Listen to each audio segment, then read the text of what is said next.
తెలంగాణలో కొత్త చర్చ మొదలైంది. సోషల్ మీడియాలో గో బ్యాక్ మార్వాడి అనే నినాదాలు విస్తారంగా వినిపిస్తున్నాయి.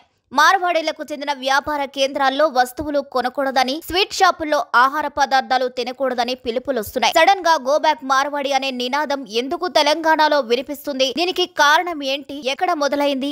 ఎలా మొదలైంది? తెలుసుకుందాం. తెలంగాణ రాష్ట్రం చారిత్రాత్మకంగా దేశంలోని విభిన్న వర్గాల ప్రజలకు నిలయమని చెప్పవచ్చు. తెలంగాణ భౌగోళిక పరిస్థితులు, ఆర్థిక అవసరాలు అన్ని వర్గాల జీవన విధానానికి అనుకూలంగా ఉండడంతో ఎందరో తెలంగాణకొచ్చి వలసలు ఉంటున్నారు. ఆంధ్ర వాసుల నుంచి చూస్తే సిక్కులు, మార్వాడీలు ఇలా చాలా మంది ఇతర రాష్ట్రాల నుంచి వచ్చి ఇక్కడ వ్యాపారాలు చేసుకుంటూ ఉంటారు. ముఖ్యంగా హైదరాబాద్ నగరంలో మార్వాడీల ఉనికి చాలా ఎక్కువ. అమీర్పేట్, కూకట్పల్లి, శేర్లింగంపల్లి, మల్కాజ్గిరి, కోటి, అబిడ్స్, ఖైరతాబాద్, నాంపల్లి ప్రాంతాల్లో వీరు చేసే వ్యాపారాలు ఎక్కువగా కనిపిస్తూ ఉంటాయి. ప్రారంభ దశలో వీరు చిన్న చిన్న వ్యాపారాలు, ముఖ్యంగా మిఠాయి దుకాణాల వరకు మాత్రమే పరిమితమయ్యారు. అయితే క్రమంగా వివిధ రంగాల్లో అడుగుపెట్టి వ్యాపారాలను విస్తరించుకున్నారు.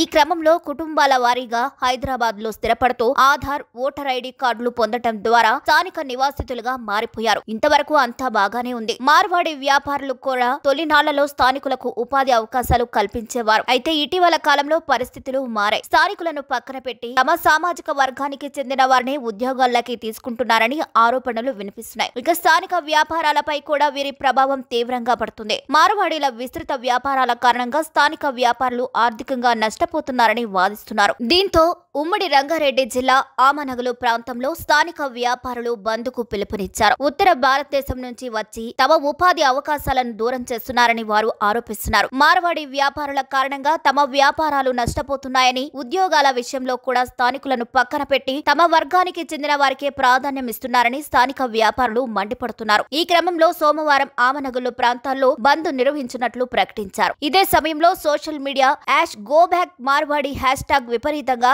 ట్రెండ్ అవుతుంది. ఇక దీనికి తోడు చాలా పట్టణాల్లో మార్వాడీల పెత్తనం పెరిగిపోతుందనే ఆరోపణలు వస్తున్నాయి. వారికి ఎదురు తిరిగితే కలిసి కట్టుగా ఉంటూ స్థానికులపైనే దాడులు చేస్తున్నారని విమర్శలు వస్తున్నాయి. గుజరాతీ మార్వాడీలకు మోడీ మద్దతు ఉందని, ఇక్కడి సంపదనకు గుజరాత్ కు దోచుకుని వెళ్తున్నారని మేధావులు ఆరోపిస్తున్నారు. అయితే ఇప్పుడు ఈ మార్వాడీల చర్చ జరగటానికి ఓ ముఖ్య కారణం ఉంది. మార్వాడీల దోపిడీని వివరిస్తూ గోరెటి రమేష్ అనే వ్యక్తి ఓ పాట పాడడంతో మార్వాడీలు కేసు పెట్టారు. దీంతో ఆయనను పోలీసులు అరెస్ట్ చేశారు. అయితే గోరెటి రమేష్ ఈ పాట పాడడానికి అసలు కారణం చెప్పారు. సికింద్రాబాద్ మోండా మార్కెట్ లో కారు పక్కకు జరపాలని కోరినందుకే మార్వాడీలు ఓ దళితుడిపై దాడి చేశారు. అందుకే వారి దోపిడీని వివరిస్తూ పాట రాశానని చెప్పారు. అయితే గోరెటి రమేష్ ఫేస్బుక్ లో పాడిన పాటకు 5 లక్షల వ్యూవర్స్ వచ్చాయి. ఈ పాట ప్రభావంతో తెలంగాణలో మార్వాడీలపై ఉన్న వ్యతిరేకత కారణంగా గో బ్యాక్ మార్వాడి ఉద్యమం తెలంగాణలో నెమ్మదిగా ఊపందుకుంది. ఇక ఈ వివాదంపై తెలంగాణ ప్రభుత్వం ఎలాంటి నిర్ణయం తీసుకుందనే దానిపై అందరి దృష్టి కేంద్రీకృతమై ఉంది. మరి ఈ వీడియోపై మీ అభిప్రాయాన్ని కూడా ఖచ్చితంగా కామెంట్ ద్వారా తెలియచేయండి. మరిన్ని అప్డేట్స్ కోసం